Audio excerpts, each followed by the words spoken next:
This is Levon Aronian, the 4th highest rated chess player of all time and a living legend. And this is Abhimanyu Mishra, a 14-year-old chess prodigy from the USA.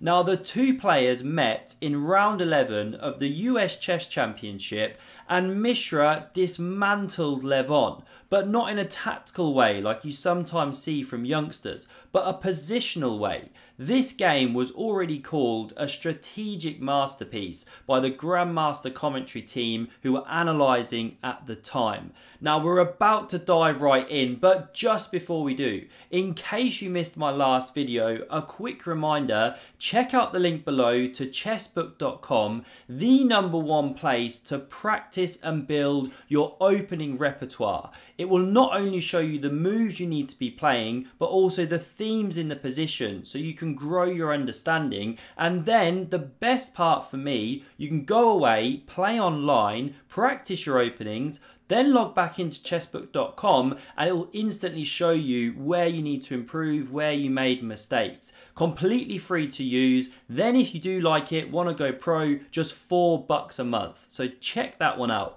Can't urge it enough. Back to this game. So Mishra with white kicks off with pawn d4. Levon goes knight f6, c4 and now g6. We're in for a fight. So is he going for a Grunfeld or a King's Indian? Well, we get g3 from Mishra. He's preparing to fianchetto regardless, and Levon now goes bishop g7, bishop g2, castles, now knight c3, still the d-pawn hasn't committed to either square, and now Levon goes knight c6, a very provocative move. None of the central pawns have yet committed. Do not try this at home. But if you get a bit trigger happy as white and you go d5, it's not actually helping your position. You open this diagonal, the knight starts jumping and black's okay, but you got to know what you're doing. So Mishra plays pawn e3. Now he blocks this bishop, yes, but keeps this one alive. Logical chess. Now d6, knight g2, again not blocking the bishop and developing here. Now we get e5, the classic pawn structure, and d5 is played. Yes, you now kill your bishop, but you take a good amount of space, you drive back the knight, and b3 prepares to fianchetto this one. You don't want to touch the e-pawn. Knight d7 from Levon, preparing the classic f5 punch. We get bishop b2, f5, and now I love this move from Mishra. He doesn't just castle, he plays pawn f4, the best move. And again, there are positional ideas behind this, because after e4, opening the black bishop, killing the white bishop, well, you have taken control of e5. So the knight can't hop here, and this one's not dead forever. It can reroute this way into the game at some point, especially if you can ever achieve c5. So now knight d4 was played, and here Levon's got a key moment. What plan to go for? This knight's threatening to hop and fork these two, so you have to move this knight. And the top engine move is coming here. You look to hop, so the bishop covers, and now you can secure the outpost. Now maybe Levon didn't like the a3, b4 stuff, driving back the knight. Gets complicated, but after takes on b4, rook swapping, the knight does find a home on a6, the line goes on. Seems to have been the more active way to play, but Levon goes knight f6, so he does pressure the centre with this move, but after castles, c5 to drive away that knight, now we get takes en passant, and after pawn recaptures, black can never actually quite achieve d5 here. Won't go down the whole line, but it's not a good move right now. There's too much pressure gets built on the centre. So after queen d2, d5 here, not so hot. So instead, we get pawn a6. Takes away the b5 square because white is preparing to bring the rook, pressure this pawn, and if you can hop a knight, well, the pressure's going to intensify.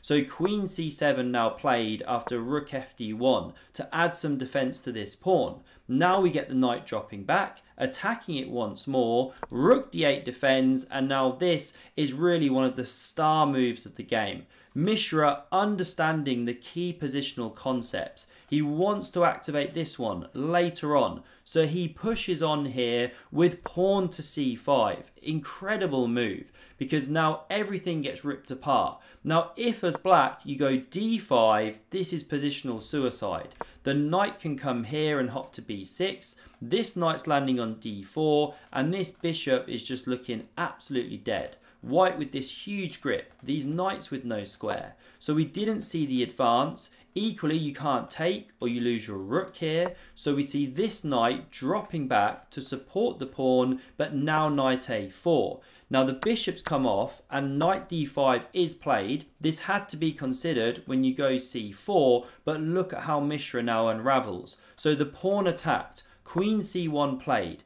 defending but also eyeing this weakened c6 pawn. Best move, better than queen d2. We now see this knight hopping back into the game.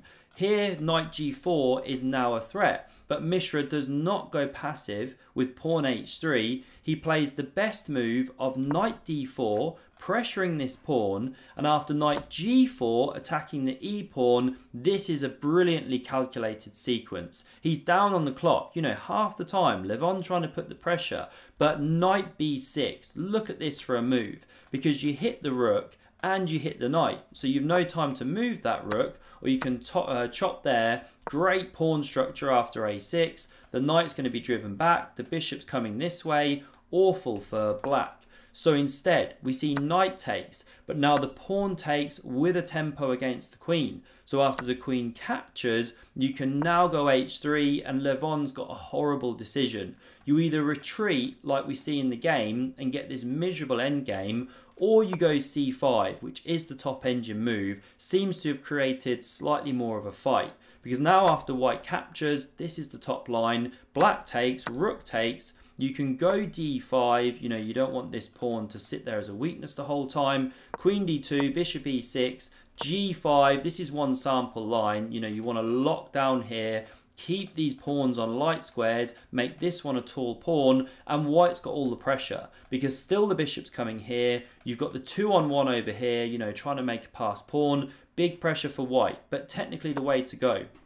But what we see in the game is knight f6 played, but now this pawn drops. So the material is restored. The queen's come off the board. Knight captures, rook d7 to stay with this d pawn, and after rook ac1, it's Mishra winning the file. So bishop b7, very natural, but now knight a5, just keeping everything in a bind. You know, if you try and challenge the file now, for example, well, you can chop this, sorry, is it here? Yeah, you can chop this bishop already as one sample move. And if takes here and takes here, after this rook recaptures, the bishop's coming this way, the pawn is tender, the rook's invading, it's not good. So we see d5 played. The rook doesn't want to babysit this pawn. Now bishop f1, king f7, you know, you still can't really activate this rook. b4 now from Mishra, and after rook g8, Levon's looking for counterplay on the king side against this king. So king f2, very natural. g5, and now this is classy. Mishra just takes this time out, pawn to a3.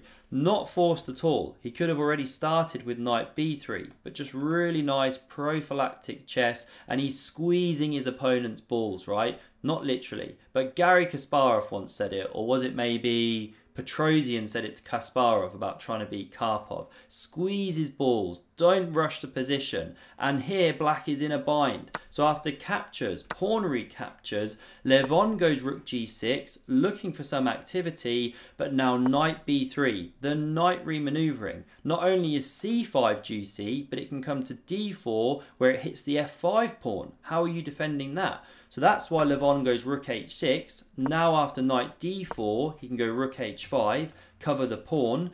But rook c5, invading. This is a horrendous bishop against a very good knight. This one, another star. The 2-on-1 coming. It's horrible. Knight g8 remaneuvers. Rook dc1 takes the file. Knight e7 now covers the pawn to free up this rook. So after pawn a4, rook h6, a5 locks down that miserable a6 pawn, and after king f8 shuffling, b5. Mishra initiates the breakthrough. We get takes.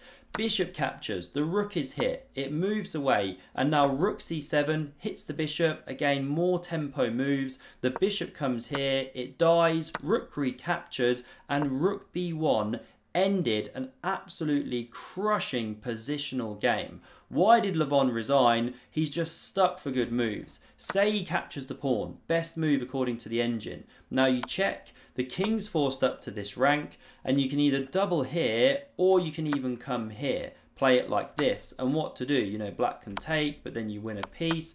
If you try and cover like this with rook e6, then you can still do this. The piece is dropping. The whole game is just over, right? You're losing material. So this was the final position. What an exciting talent. Mishra finished second in the tournament, as you can see here, but way more exciting chess than Lenier or Wesley, who had the same score. And he's just gained about 25 rating points, gone above 2600. He's on track to be 2700 within like the next 12 months or something.